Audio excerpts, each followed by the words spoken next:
Okay, ready? What's up, internet? It's Devin down here at Sherwood Dodge. Got a 2019 Ram 2500 Bighorn with a 6.4 liter gas.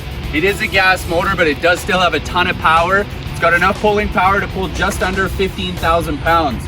Inside, you're gonna find your cloth bench seat, heated seats, heated steering wheel, your 8.4-inch touchscreen, including your power pedals.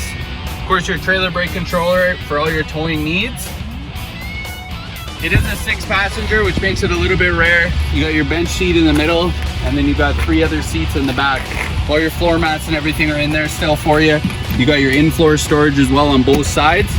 It's a 6-foot box, makes it ideal for throwing any type of lumber, full sheet of plywood, whatever you need to throw in there. It makes it real ideal. Of course, you have your Hitch receiver, your 4 and 7-pin wiring, and of course your backup sensors. If you guys want to schedule a test drive or for more information, give us a call or comment below. Again, it's Devin at Sherwood Dodge.